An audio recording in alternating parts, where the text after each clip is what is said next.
A cada domingo nós lembramos da ressurreição do nosso Redentor, mas nesse domingo da ressurreição, de maneira muito especial, mesmo afastados, mesmo em circunstâncias tão desfavoráveis, nós estamos reunidos no corpo de Cristo, cristãos de todo o mundo, nesta manhã, lembrando daquele momento glorioso que as mulheres foram ao túmulo e procuraram um corpo morto do Redentor. E ali elas encontraram exclusivamente um anjo que lhe fez a pergunta mais desnorteadora que elas poderiam ter recebido: por que procuras dentre os mortos aquele que vive? Jesus havia ressuscitado, a pedra na boca do túmulo havia sido removida e só os panos que o haviam enrolado e envolvido estavam lá no túmulo.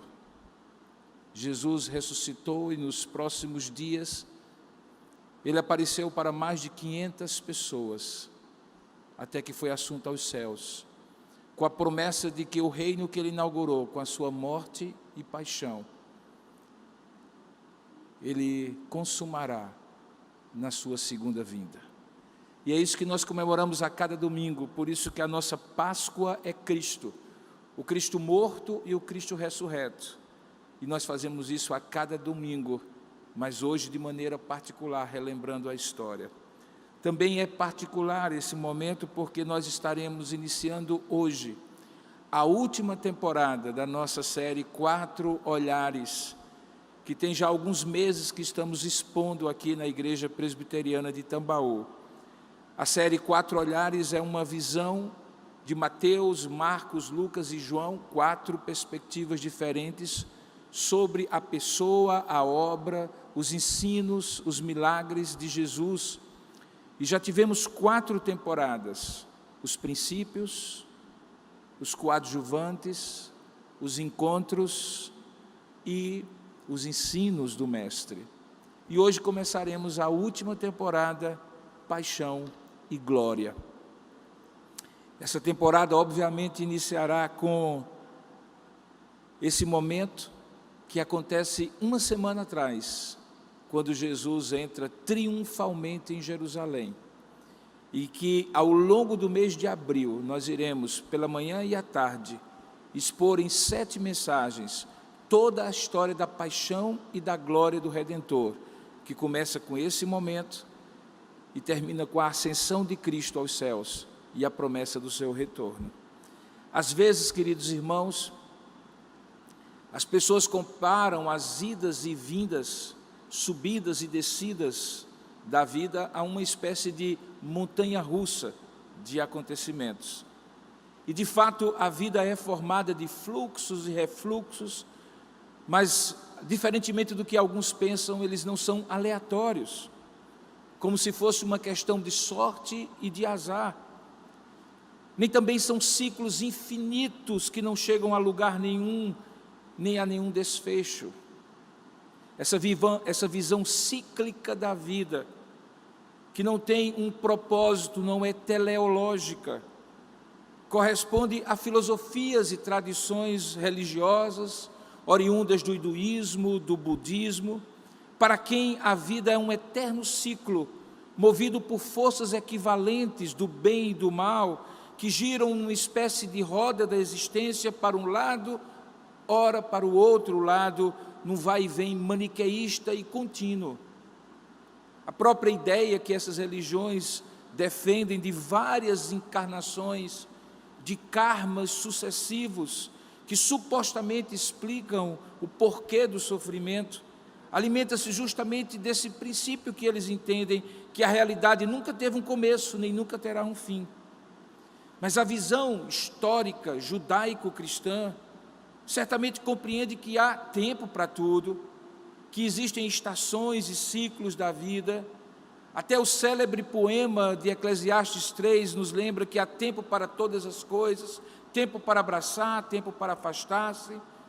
Porém, essas alternâncias têm um propósito e têm um fim, que é decretado pelo Senhor do tempo e da história antes da fundação do mundo, e nelas Deus, o soberano Senhor, tudo controla e tudo usa para concorrer, tanto para o seu santo propósito glorioso, como também para o bem daqueles que amam a Deus e que são chamados segundo o seu propósito. A isso nós chamamos de história da redenção, que tem justamente o seu ápice, o seu cume na vida, palavras e obras de Jesus, e particularmente depois de ter vindo ao mundo na sua encarnação, nessa semana de paixão e glória, e na esperança do seu retorno quando ele vier, para consumar o reino que ele inaugurou. Se nós fôssemos comparar essas duas ideias sobre a vida, sobre a realidade, uma seria um ciclo contínuo, e por isso nessas religiões o principal símbolo é aquele círculo branco no preto e preto no branco, com vetores em sentido horário e contra-horário, representando o yin e o yang. Mas a visão judaico-cristã, comparativamente, nem é uma reta constante, unindo vários pontos do primeiro ao último, mas uma espécie de hélice, que faz um movimento que nós chamamos de helicoidal, gira ao redor de um núcleo, de um eixo, que pode até ser compreendido como decreto de Deus e o seu desenrolar na história, que até permite certas situações serem visitadas semelhantemente em vários momentos, mas que tem um propósito, porque desloca-se do começo ao fim. E é justamente aquilo que a gente vê, por exemplo, num momento doméstico em que nós estamos apertando ou afrouxando um parafuso e ele gira no seu centro com um propósito, e assim é a história da redenção. Por que eu estou falando isso? Porque só é possível compreender esse momento de paixão e glória, do ápice da paixão, do ápice da glória do Redentor, que é sinteticamente exposta nessa série 4 olhares e nessa temporada, se eu compreender que quando Mateus, Marcos, Lucas e João narram a chamada Semana Santa, eles ocupam grande parte daquilo que eles chamavam de o Evangelho e que nós cremos ser as boas novas da redenção. É preciso compreender então que toda essa história está girando, mas não como um ciclo, mas como uma hélice que vai chegar a um propósito final, a glória, que vem de uma realidade anterior e eterna, a glória, e que tem um intervalo no meio chamado paixão, que atinge o seu ápice justamente nessa semana chamada Santa. Essa semana ocupa 7 capítulos dos 28 capítulos de Mateus, 6 capítulos dos 16 capítulos do Evangelho de Marcos, quase 5 capítulos dos 24 de Lucas, e em João ela ocupa quase a metade, porque ocupa 10 dos 21 capítulos do último Evangelho. Tudo isso contando a partir da entrada triunfal de Jesus em Jerusalém. Mas não é apenas pela quantidade de espaço que essa semana ocupe os acontecimentos dela, nem tampouco por ser a maior extensão de narrativa contínua em comum que os 4 olhares, os 4 evangelistas, todos narram. Mas é porque justamente nessa semana, a paixão e a glória se encontram. Elas se alternam em acontecimentos variados, se intensificam em momentos diferentes, como nunca acontecera antes nos capítulos anteriores das 4 narrativas dos 4 olhares. Por isso, nesse mês de abril, essa última temporada da série 4 olhares terá esse tema, que, como eu falei, será tratado em 7 exposições bíblicas. Nós estamos começando hoje no chamado Domingo da Ressurreição, exatamente 7 dias depois do Domingo de Ramos, domingo passado, que é a primeira exposição desta manhã que nós estamos fazendo agora. Mas não se preocupem, nós não estamos atrasados 7 dias, porque essa história não é cíclica, mas ela pode ser eternamente vivenciada na experiência de cada um de nós, como uma hélice, com seus movimentos helicoidais, que nos conduzem sempre à mesma conclusão, que a glória prevalece. E a cada ano, por volta dessa época, nós somos lembrados de cada momento dessa Semana Santa. Eu me recordo que quando eu era criança, em Campina Grande, minha cidade natal, cada ano eu ia ao cinema Babilônia, imagine que nome para um cinema, ou para o cinema Capitólio, para assistir o mesmo filme, A Paixão de Cristo. Na época não tinha essas mais de 10 versões sobre a Semana Santa, e era o mesmo filme, com os mesmos atores, com o mesmo roteiro, e depois de 1, 2, 3, 10 anos, eu já sabia aquele filme de cor. Mas na minha ignorância infanto-juvenil, com pena de Jesus, eu sempre ficava esperando que na cruz o final fosse diferente. Não sabia eu que, absurdos dos absurdos, se isso viesse a acontecer, a história seria aí sim um ciclo fechado e sem saída. Mas na história real, que será exposta nesses dias, fica claro que o fim e o propósito desta história sempre terá a glória vencendo a paixão. Vamos então à última temporada dos 4 olhares, a paixão e a glória, literalmente pulando de um olhar para o outro dos 4 evangelistas. E nós vamos iniciar com este primeiro olhar, do primeiro que é escrito, que é o Evangelho de Marcos. E por isso eu convido você a abrir a sua Bíblia em Marcos capítulo 10, verso 32 e 34, que é um dos textos que nós vamos expor nesta manhã, como você verá. Marcos 10, 32 e 34, logo após a leitura eu lhe convido a orar e pedir a Deus a sua bênção e a sua graça. Eu vou pedir a alguém que talvez traga um pouquinho de água para mim, por favor, eu estou vendo que aqui não tem, tá bom? Diz assim a palavra do Senhor: estavam de caminho, subindo para Jerusalém, e Jesus ia adiante dos seus discípulos. Estes discípulos se admiravam e o seguiam, tomado de apreensões. E Jesus, tornando a levar à parte os 12 que ele chamou de apóstolos, passou a revelar-lhe as coisas que lhes deviam sobreviver, ou que lhe deviam sobreviver, dizendo assim: eis que subimos para Jerusalém, e o Filho do Homem será entregue aos principais sacerdotes e aos escribas, condená-lo-ão à morte e o entregarão aos gentios. Hão de escarnecê-lo, cuspir nele, açoitá-lo e matá-lo, mas depois de 3 dias ele ressuscitará. Que Deus abençoe a sua palavra. Vamos pedir a Deus a sua bênção agora, juntos?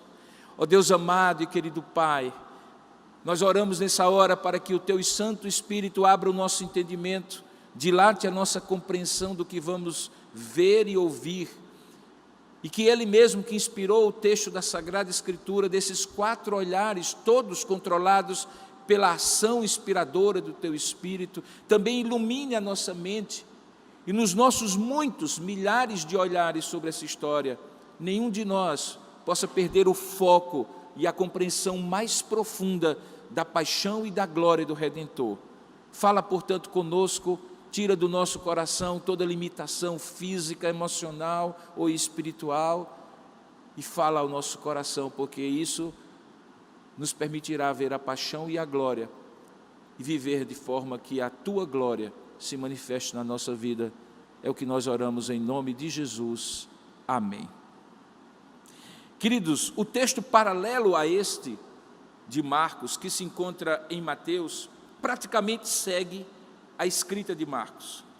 Mas quando a gente vai para Lucas, capítulo 18, que também conta essa subida de Jesus, a última subida dele para Jerusalém, no capítulo 18, verso 31 a 34, Lucas acrescenta que Jesus, naquele momento, lembra aos seus discípulos que aqueles fatos que ele coloca de maneira tão gráfica, dizendo que o Filho do Homem seria entregue, seria cuspido, condenado, execrado, escarnecido, açoitado e matado e assassinado, melhor dizendo, era para cumprimento, diz Lucas, de tudo quanto estava escrito por intermédio dos profetas no tocante ao Filho do Homem. Isso é até inusitado e surpreendente, porque se esperaria de Mateus o olhar que tenta provar que Jesus é o Messias, e por isso é o que mais cita passagens messiânicas, proféticas do Antigo Testamento, que fosse ele que trouxesse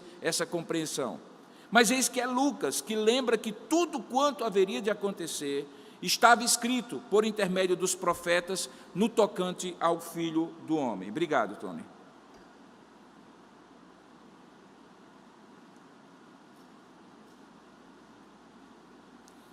É Lucas também que ainda acrescenta ao fim da sua fala, nessa passagem registrada no seu Evangelho, um comentário muito interessante, para demonstrar que até na última semana de Jesus, os seus próprios apóstolos, e não apenas a multidão que eu receberia, como nós iremos ver, não tinham uma percepção completa do que estava acontecendo ali para cumprimento da história da redenção. Tanto é que Lucas diz, eles, se referindo aos discípulos, no versículo 34 do capítulo 18, nada compreenderam acerca dessas coisas, e acerca do sentido dessas palavras que Jesus lhes dissera, porque estava-lhes encoberto, de sorte que eles não percebiam o que ele dizia. Olhando agora, retrospectivamente, para nós que estamos em pleno século 21, nós podemos perceber nesses 3 pequenos versículos, tanto a paixão como a glória do Redentor. Veja, a paixão está no fato de que eles estavam tomados de apreensão, que eles sobem para Jerusalém e são advertidos da sequência terrível, cruel e injusta que o Salvador, o Redentor, se submeteria na mão dos gentios e dos principais sacerdotes, romanos e judeus mancomunados para matar o Salvador.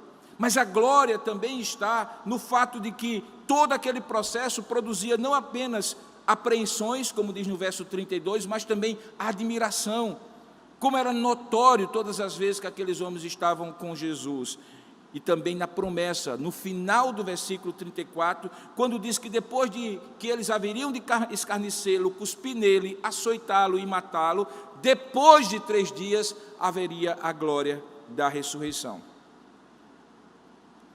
Aquela semana, da semana chamada Santa, aquele início da semana Santa, vai, portanto, do início de uma aparente derrota total deste projeto do reino de Deus, que é inaugurado por Jesus, para a glória da ressurreição e da sua ascensão. Essa entrada triunfal que nós vemos no Domingo de Ramos, conhecido como Domingo de Ramos, é na verdade um pequeno simbolismo, um avant-première, uma amostra desta glória real que de fato envolvia toda aquela semana e principalmente o seu ápice, o seu desfecho. A teologia sistemática chama esse fluxo e refluxo de estado de humilhação e estado de exaltação, de paixão e de glória, de humilhação e de exaltação.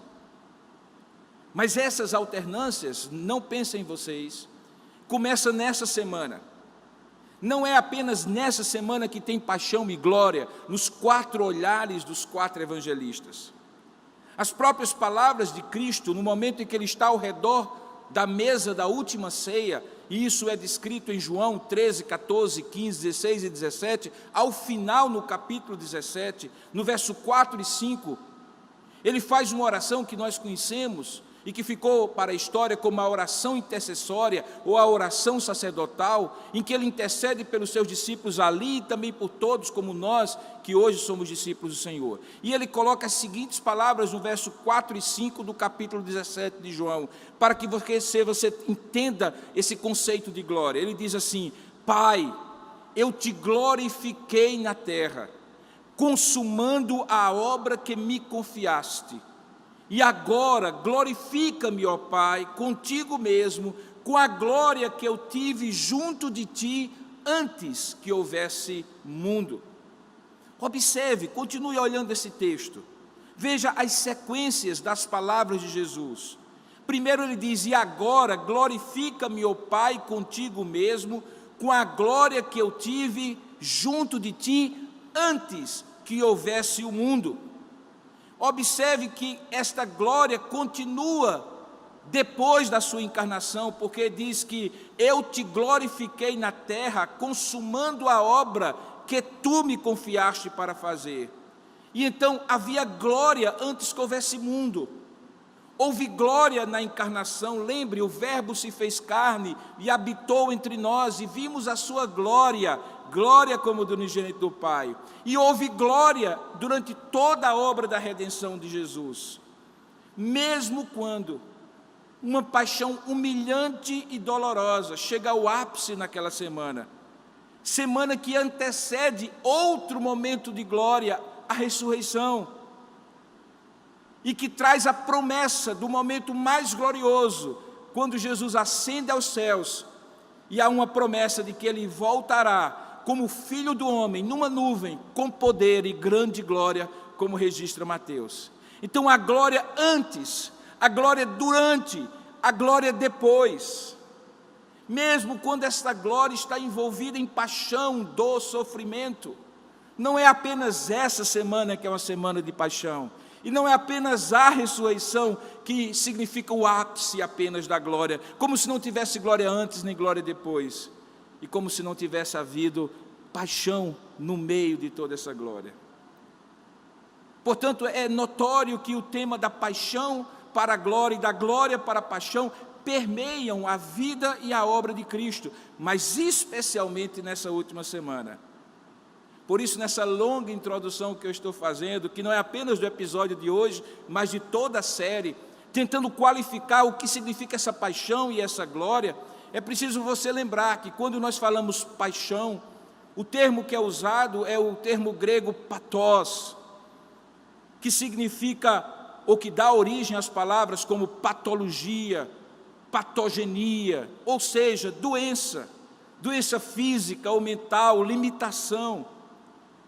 É verdade que hoje paixão tem uma conotação romântica, mas antes dessa conotação romântica, e que nela também não deixa de ser uma doença, porque se fala de paixão cega, a paixão é um momento de sofrimento, e a paixão de Cristo de sofrimento físico atroz, de perseguições e julgamentos injustos, calúnias e falsas acusações, prisão, crucificação, morte, sepultamento. Algo que é profetizado em Isaías 53 com tons muito fortes, e que 7 séculos antes, portanto, parece um retrato falado daquele momento, daquela semana, daquele instante, particularmente da cruz. Como eu falei, essa glória, por outro lado, não é iniciada no domingo da ressurreição. Não é que Jesus sofreu sem glória e só na ressurreição teve glória. E não é que Jesus, na ressurreição, não via o sofrimento da paixão que havia passado. Mas quando ele vence a morte, como veremos na sequência, ele passa 40 dias aparecendo para mais de 500 pessoas, principalmente para os seus apóstolos. E naquela ascensão, nos 2 últimos versículos do Evangelho de Marcos, e por Lucas, descrita nos 2 volumes que ele escreve, o Evangelho e o livro de Atos, na hora da ascensão, ele reafirma a promessa da vinda do Consolador, que se cumpre no dia de Pentecostes, e que enquanto ele não voltasse, haveria de dar o poder consolador e capacitador para que eles fossem testemunhas até o final da terra, aquilo que é narrado no livro de Atos, que por coincidência ou por providência será a nossa próxima série.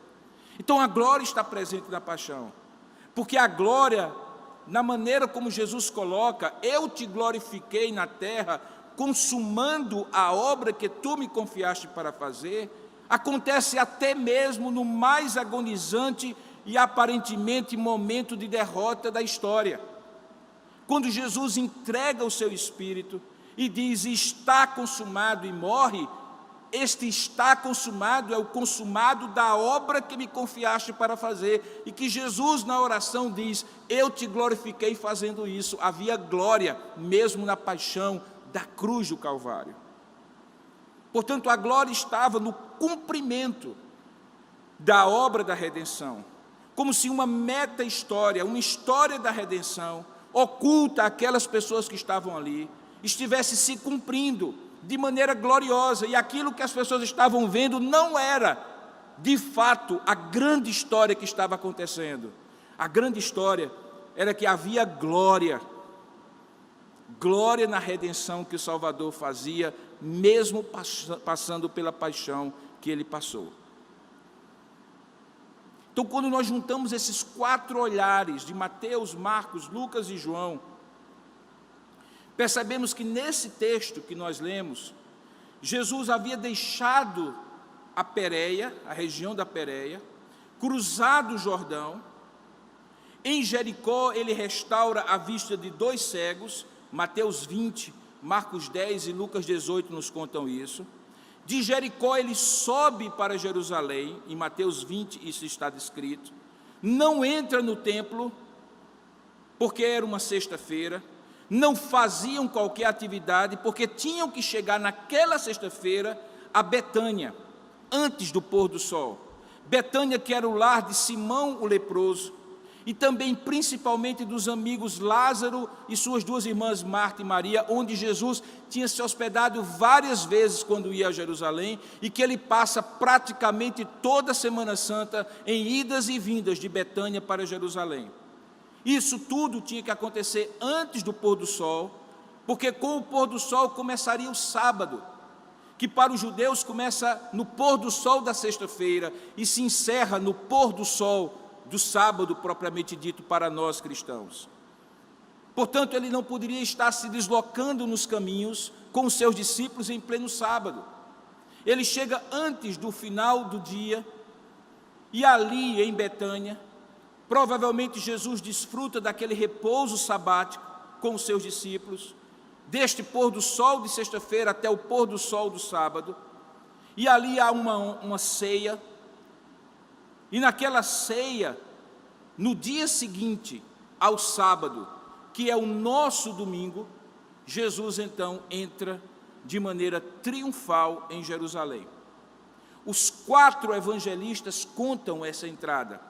Você pode encontrá-la em Mateus 21, em Marcos 11, em Lucas 19 e em João capítulo 12. E é ali que os 4 começam a maior sequência de acontecimentos em que eles 4 narram a chamada Semana da Paixão e Glória. Hoje, pela manhã e à noite, nós vamos nos dedicar só a esse domingo, chamado Domingo de Ramos. Pela manhã nós vamos falar sobre a entrada triunfal, e à noite nós vamos falar dos acontecimentos que ainda acontecem no domingo e que têm um significado muito importante. Por isso eu convido você a uma segunda leitura, a leitura de Mateus capítulo 21, porque nós vamos nos basear nela e dar alguns pulinhos para o texto de Marcos 11, Lucas 19 e João 12, que também contam a história e enriquecem com seus olhares a história de Mateus. Então abra aí, por gentileza, em Mateus capítulo 21, a partir do verso 1, porque nela se encontra a entrada triunfal, que é o primeiro episódio da última temporada Paixão e Glória da série 4 Olhares. Veja, portanto, o que diz, Mateus 21, 1. E quando se aproximaram de Jerusalém e chegaram em Betfagé, no Monte das Oliveiras, Jesus enviou 2 discípulos, dizendo: Ide à aldeia que está aí diante de vós, onde em seguida encontrarão uma jumenta amarrada e um jumentinho com ela. Desamarrem-nos e os tragam para mim. E se alguém vos disser alguma coisa, vós direis assim: o Senhor precisa deles. E imediatamente eles os deixarão ir. Isso aconteceu, segundo Mateus, a fim de se cumprir o que fora dito por intermédio do profeta, que diz assim: diga à filha de Sião, eis aí o teu rei, que está vindo para você, manso e montado numa jumenta, e sobre um jumentinho, cria de um animal de carga. E assim os discípulos foram, e fizeram exatamente como Jesus lhes encarregara. Trouxeram a jumenta e o seu potrinho, o seu jumentinho, e puseram sobre eles os seus mantos, sobre os quais Jesus se sentou. A maioria da multidão no caminho estendia seus mantos na estrada. Outros cortaram ramos de árvores e os estenderam e colocavam na estrada. Então as multidões que caminhavam diante deles e os que os seguiam começaram a gritar naquele caminho para Jerusalém: Hosana ao filho de Davi, bendito é aquele que vem no nome do Senhor, hosana nas maiores alturas. E quando ele entrou em Jerusalém, toda a cidade se comoveu, dizendo: quem é este? E as multidões se puseram a responder: este é o profeta Jesus de Nazaré da Galileia. Essa história mostra então que Jesus estava saindo de Betânia, provavelmente depois de passar aquela noite na casa de Marta, Maria e Lázaro. Ele então envia aqueles 2 discípulos. A cidadezinha que estava diante deles era a cidade de Betfagé, e ele dá essas instruções detalhadas. Mateus realça que havia 2 animais envolvidos, um jumentinho e sua mãe. Mas obviamente Jesus montou no jumentinho, e os discípulos então realizaram aquela incumbência que era dada a Jesus, ou por Jesus. Tanto Mateus quanto João, mas não Marcos nem Lucas, registram que esse acontecimento era uma profecia que estava sendo cumprida. Profecia que se encontra em Zacarias capítulo 9, verso 9, que eu quero que você veja agora. Abra aí, Zacarias 9, 9. E eu gostaria de ler para você. Veja como séculos antes Zacarias diz: alegra-te muito, ó filha de Sião, exulta, ó filha de Jerusalém, eis aí te vem o teu rei, justo e salvador, humilde, montado em jumento, num jumentinho, cria de jumenta.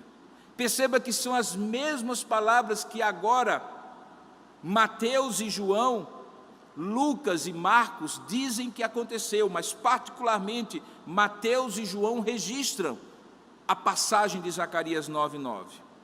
Já a narrativa de Marcos é um pouco mais resumida, mas ele, Lucas, registra que aquele jumentinho nunca tinha sido montado, que tudo aquilo que Jesus previra que haveria de acontecer, que alguém perguntaria o que é que estão fazendo, de fato acontece.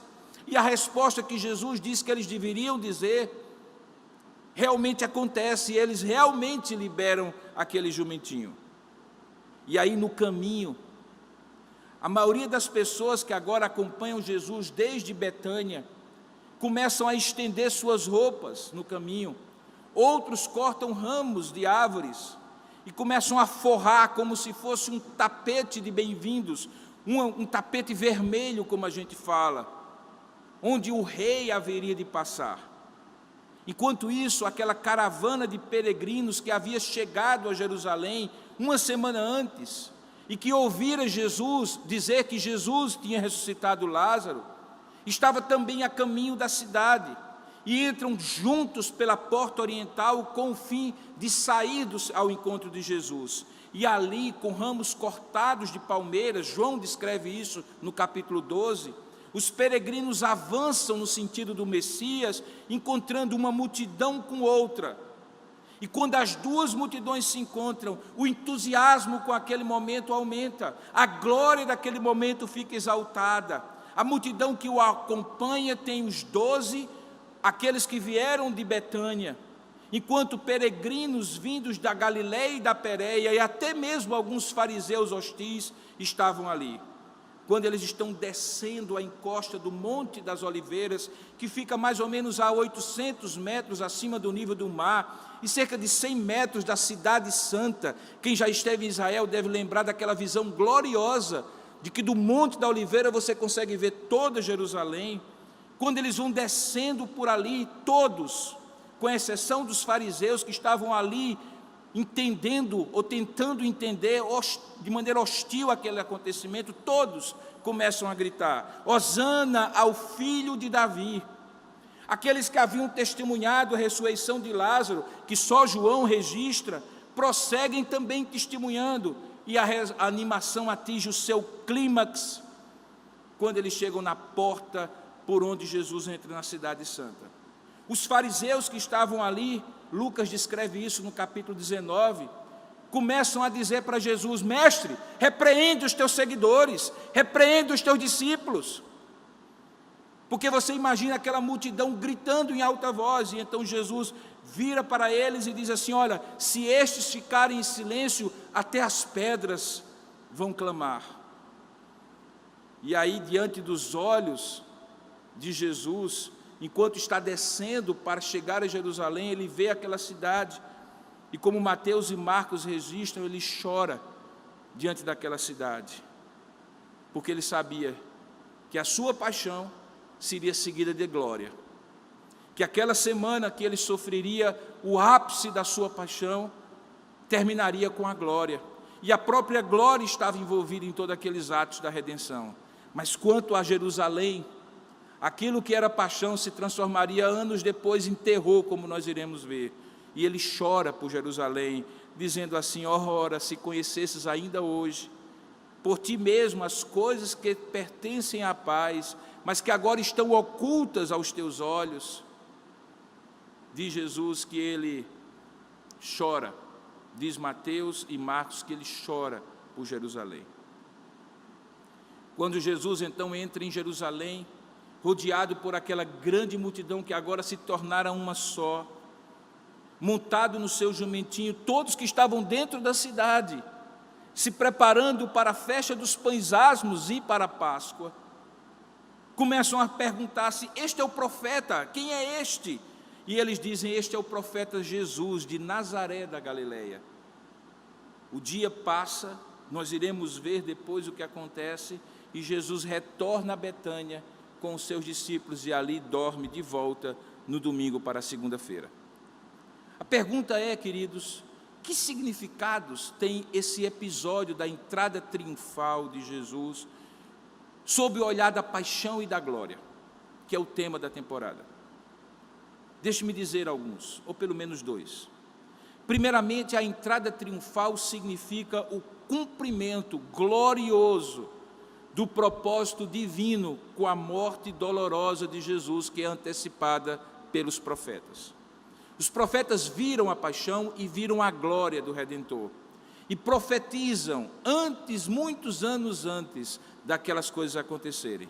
Quando a entrada triunfal ocorre, é o cumprimento visível, notório, claro, que as profecias estão se cumprindo, as profecias messiânicas. Onde está a glória?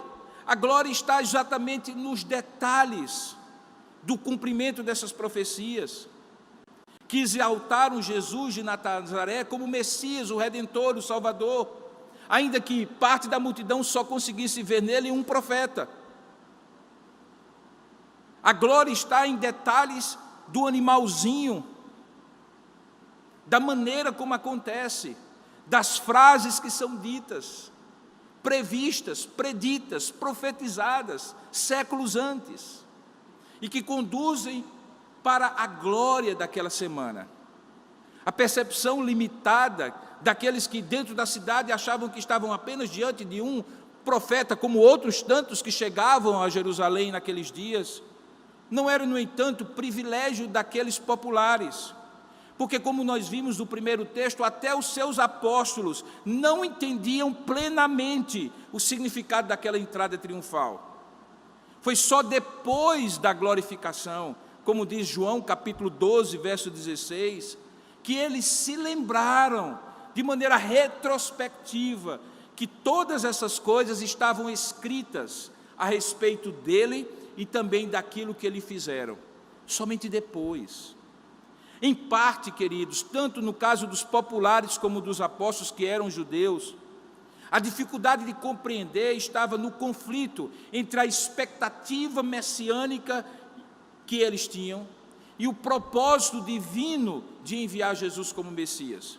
E isso fica claro nas próprias profecias mencionadas. Veja as palavras de Zacarias 9:9 novamente. Ele diz assim: alegra-te muito, ó filha de Sião, exulta, ó filha de Jerusalém, Eis aí te vem o teu rei, justo e salvador, humilde, montado em jumento, num jumentinho, cria de jumenta. Sabe, irmãos, há uma paixão e uma glória nessa profecia. A glória é a descrição do rei que está vindo. Ele é dito como o justo, o salvador, que é a tradução em hebraico da palavra Yeshua, o nome próprio que Jesus recebe no nascimento. A paixão está, por outro lado, na humildade dele entrar não em cima de um cavalo garboso, como faria um rei que viesse para reconquistar o reino de Israel das mãos dos romanos para de volta aos judeus.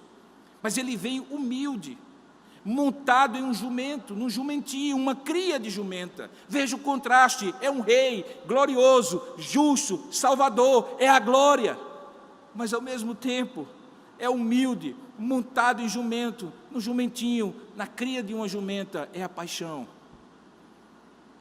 Esse contraste de glória e paixão não é novo na narrativa da vida de Jesus.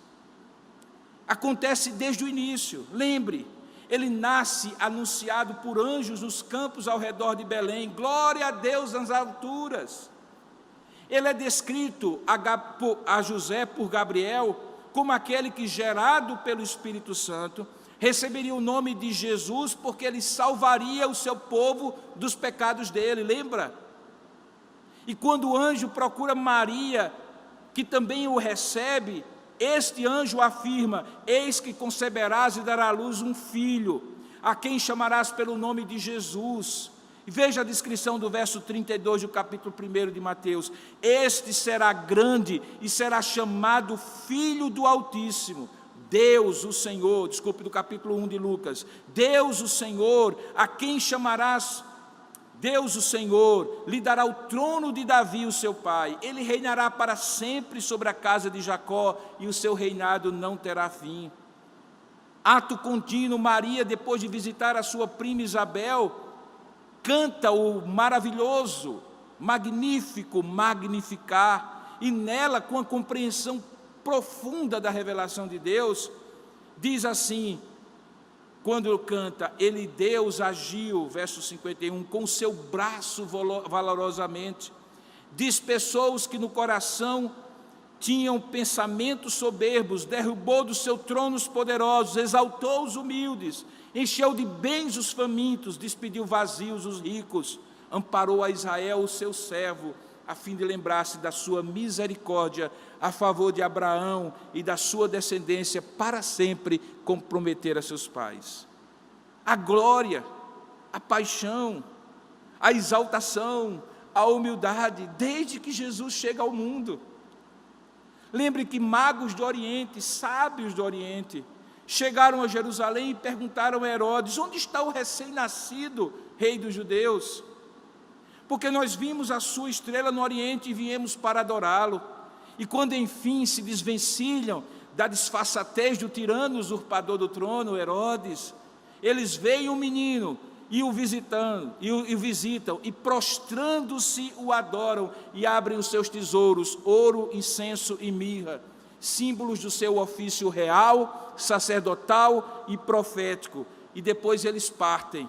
Mas depois que eles partem, esse menino glorioso, que recebe a homenagem de magos, de anjos, que tem um prenúncio glorioso de vida, tem que fugir para o Egito, junto com Maria e seu marido José, para não morrerem por ordem de Herodes. Se possível fosse, queridos, eu poderia traçar uma história ao longo dos 4 olhares dos 4 evangelistas, mostrando que essa temática de paixão e glória sempre fez parte da história de Jesus. Essa temática vai se desenrolando quando eventos, milagres, sinais, prodígios, sermões, embates de Jesus com os religiosos, a ponto de, num crescente, chegar ao ápice justamente nessa semana da paixão, mas também da glória. Quando essas profecias, como a de Zacarias, eram lidas pelos judeus da época de Jesus e de anos anteriores, eles compreenderam como que havia uma esperança e uma promessa de um Messias que fosse só glória, só poder, só domínio, que não houvesse na vida dele nenhuma paixão, nenhuma humildade, nenhum sofrimento. William Hendrickson tem um comentário maravilhoso sobre essa miopia da expectativa messiânica envolvida nessa entrada de Jesus e na contradição entre uma multidão que aclama alguém sentado em um jumentinho, como se fosse o grande e glorioso conquistador guerreiro que esperavam, e que ao vê-lo em sua paixão e prisão, uma semana ou menos de uma semana depois disso, gritam com o mesmo entusiasmo que gritaram Hosana, crucifica-o, crucifica-o. William Hendrickson diz o seguinte: Jesus mostra às multidões, na sua entrada triunfal, que tipo de Messias ele é. Ou seja, ele não é um Messias terreno, dos sonhos de Israel, aquele que deflagra guerra contra um opressor terreno, mas aquele que veio promover e estabelecer as coisas que contribuem para a paz, como diz Lucas 19:42. Uma paz perene, que significa a reconciliação entre Deus e o homem, e entre o homem e seu semelhante.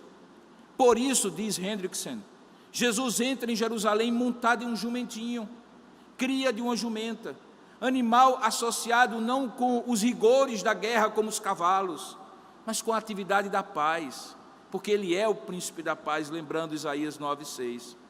O povo em geral, em sua mente saturada, com as ideias terrenas concernentes àquele que haveria de vir, segundo Hendrickson, não compreende, nem aprecia esse fato. Eles esperam que o Messias se revele como um Messias político, terreno.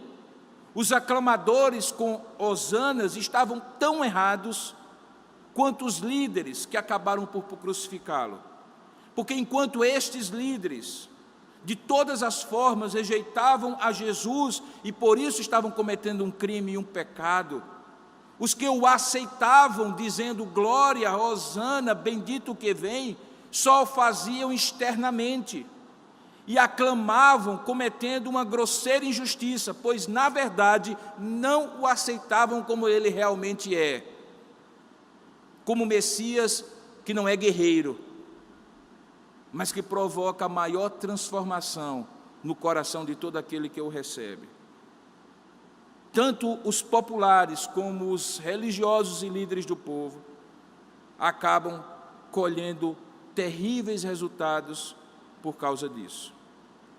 E aí esses resultados nos levam à segunda profecia que demonstra, nos seus detalhes, o cumprimento glorioso da paixão e da glória do Messias.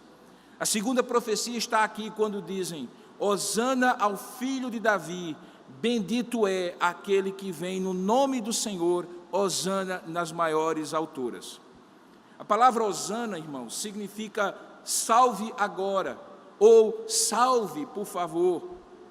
Significa então que eles não estavam apenas louvando aquela salvação, eles estavam implorando: ó Senhor, salva agora. Na cabeça deles, a salvação terrena, do jugo dos romanos.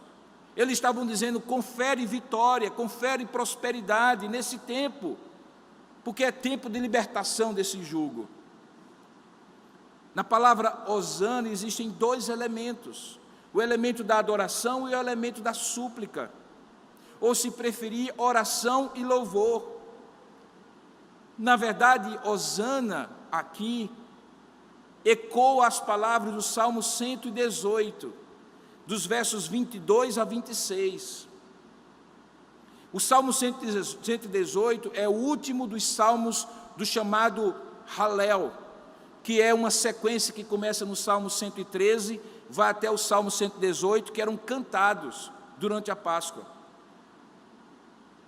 Este Salmo 118, inclusive, é um dos salmos mais citados no Novo Testamento, junto com o Salmo 2, 22, 69, 89 e 100.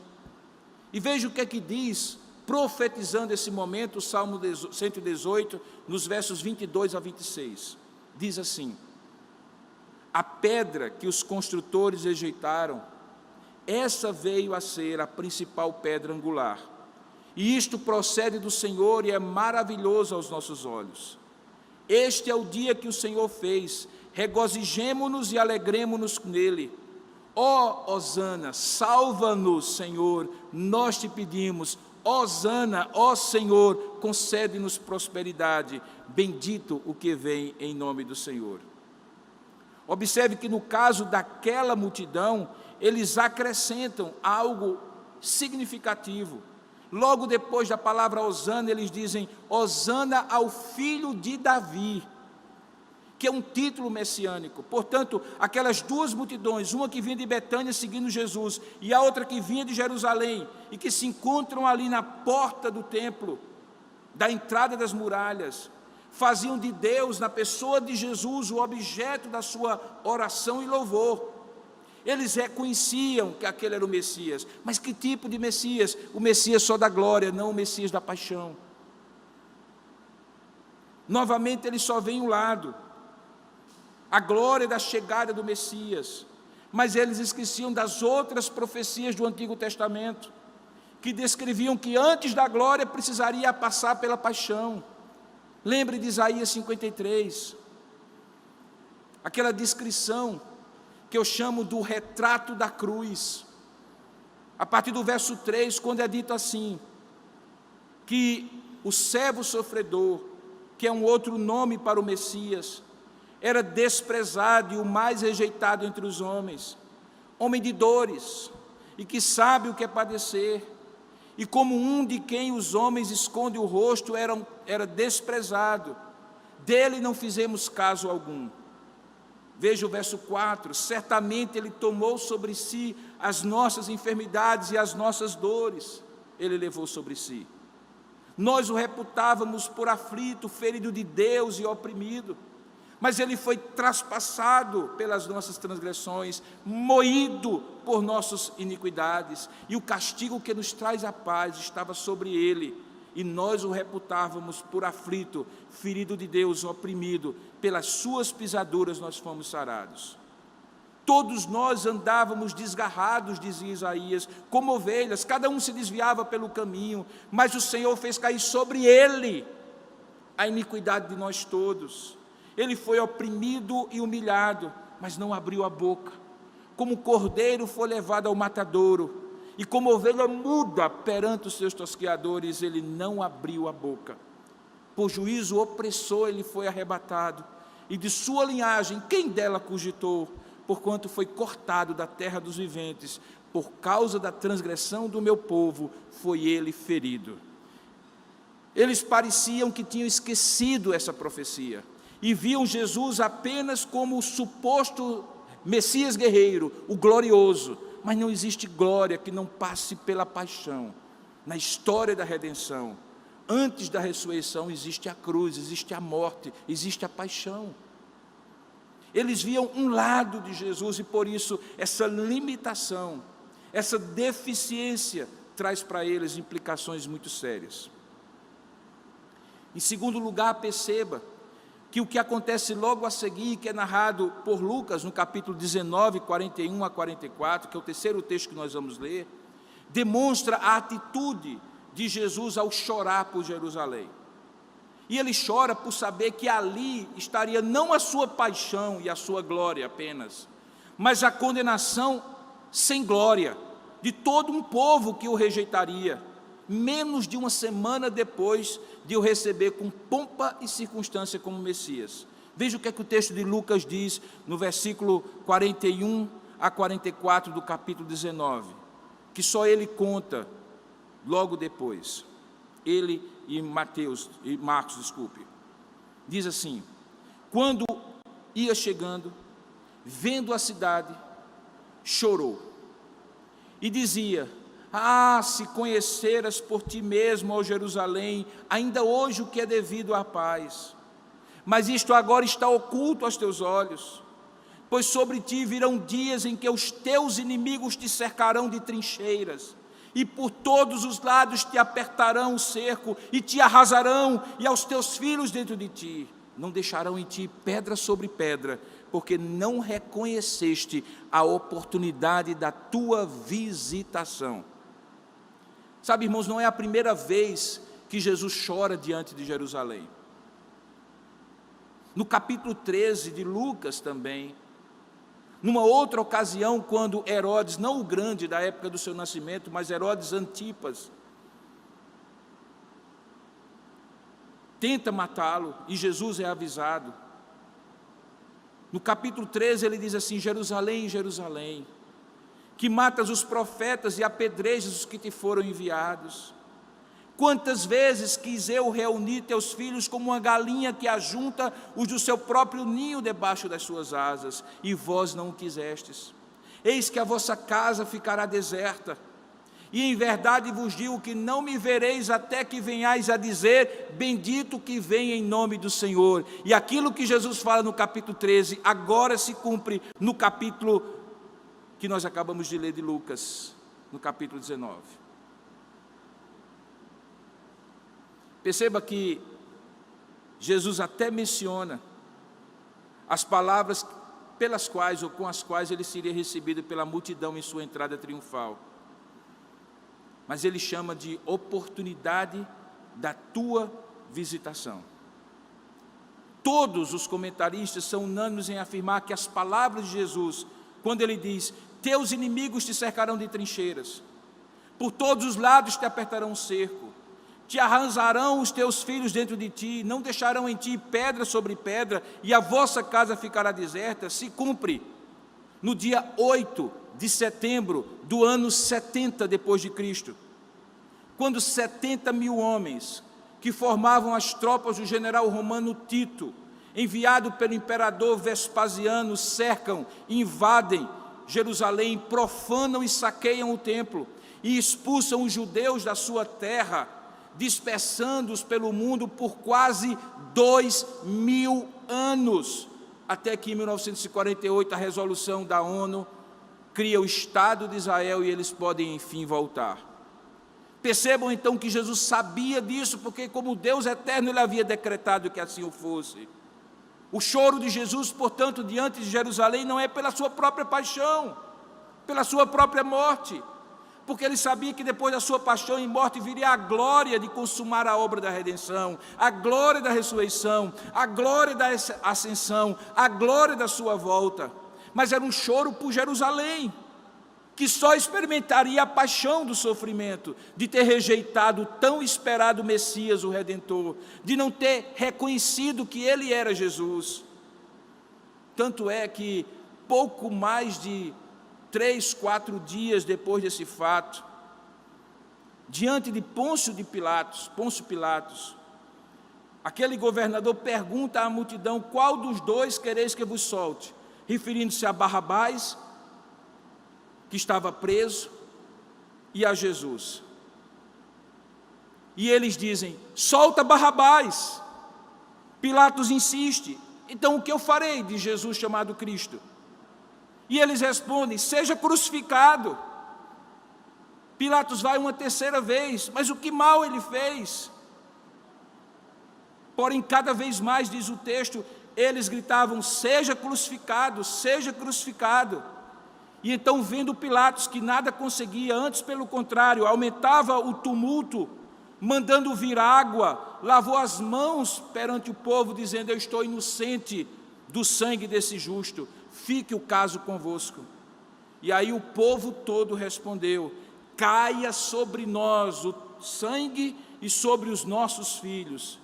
E o sangue de Jesus foi cobrado naquele dia trágico de 8 de setembro do ano 70, quando Jerusalém foi invadida e por quase 20 séculos os judeus não puderam voltar para a sua terra prometida. Então esses dois aspectos estão muito claros na entrada triunfal de Jesus. O primeiro, como eu falei, demonstrando que a entrada triunfal de Jesus significa o cumprimento glorioso de um propósito divino que passava pela paixão e morte dolorosa de Jesus e que havia sido antecipada pelos profetas. E o segundo, que o choro de Jesus diante de Jerusalém era porque ali não estaria apenas a sua paixão e a sua glória, mas a paixão sem glória de todo um povo que o rejeitara, menos de uma semana depois de o receber com pompa e circunstância como Messias. Chegando ao final da nossa primeira exposição, há uma expressão latina, memento mori, que significa mais ou menos o seguinte: lembra-te que és mortal, ou lembra-te que vais morrer. O filósofo Sêneca, no volume 4 de suas cartas, doutrinando seu amigo Lucílio, na filosofia dos estoicistas, dos estoicos ou estoicismo, ele escreve uma carta que tem o título Sobre os terrores da morte. E ele diz assim: muitos homens se apegam e agarram-se à vida, assim como aqueles que são levados por uma correnteza e se apegam e se agarram a pedras afiadas. A maioria dos homens minguam e fluem em miséria entre o medo da morte e as dificuldades da vida. E então Sêneca conclui aquela parte da carta dizendo assim: eles não estão dispostos a viver e ainda não sabem como morrer. Aquela entrada triunfal de Jesus, diferentemente do estoicismo, diferentemente daquilo que Sêneca podia prever e perceber na maneira dos homens viverem e morrerem, Jesus demonstra que não apenas tinha sabido viver, como sabia morrer para cumprir a sua missão. Ele sabia, como de fato aconteceu, ter passado da glória eterna para a paixão passageira e da paixão necessária para a redenção, para a glória eterna. Jesus sabia como viver e também como morrer, porque ele conhecia a paixão e a glória. A pergunta com a qual eu concluo agora é: que implicações toda essa história gloriosa que acontece domingo passado, domingo de Ramos, tem para nós nos dias de hoje, 2021, em termos de paixão e glória? Primeiramente, aprendamos com a multidão e com os próprios apóstolos que é possível, por conta de algumas preconcepções equivocadas, não entendermos plenamente quem é o nosso Redentor. E se não entendemos quem Ele é, não vamos entender o significado da sua paixão, nem o significado e o sentido da sua glória. Segundo, essas percepções erradas sobre Ele podem nos levar a louvar quando é preciso lamentar, ou vice-versa. E por conseguinte, podemos estar na contramão do propósito eterno que Deus tem para todo o seu povo e pessoal que Ele tem particularmente para você. E por isso, nós podemos acabar sofrendo por não entendermos e usufruirmos os momentos da sua visitação entre nós, seja da sua encarnação, seja da sua presença espiritual conosco pelo Espírito Santo, seja do seu retorno glorioso. E finalmente, é possível que o conforto e o comodismo nos faça pensar na paixão que muitas vezes nós também temos que passar na vida, as dores e os sofrimentos dessa existência, como um mal a ser evitado, como aqueles que temem a morte e se agarram numa correnteza a pedras afiadas, porque, conforme Sêneca diz, não conseguem aprender como morrer, porque não estão dispostos a viver segundo a maneira que devem viver. Então é possível que esse conforto e esse comodismo nos faça evitar a dor e o sofrimento, não que devamos buscá-la, mas por não compreender que quando sofremos, quando passamos por nossas paixões diárias e cotidianas, nos identificamos com Cristo, como Paulo entendia que assim acontecia com ele. E essa necessidade e essa necessária identidade com Cristo na sua morte é o que nos mortifica contra o pecado e que nos prepara para a glória, que nos tornará santos como Ele é gloriosamente santos. Portanto, não nos acomodemos e nos tornemos confortáveis e incapazes de sofrer a paixão porque queremos somente a glória. Entendamos os momentos da visitação do Senhor na nossa vida para louvar quando é para louvar e também para lamentar quando for necessário lamentar. E tudo isso decorre da gente compreender quem é o nosso Redentor, a sua paixão e a sua glória. Que Deus lhe ajude pelo seu Espírito a aplicar a sua realidade presente, atual, em tempos difíceis como esses de uma pandemia, em que também somos visitados pelo Senhor, e que há momentos para lamento da paixão, da dor e do sofrimento, mas também há momentos para a glória do Senhor, que nos conforta e que nos traz a paz, como o príncipe da paz que Ele é.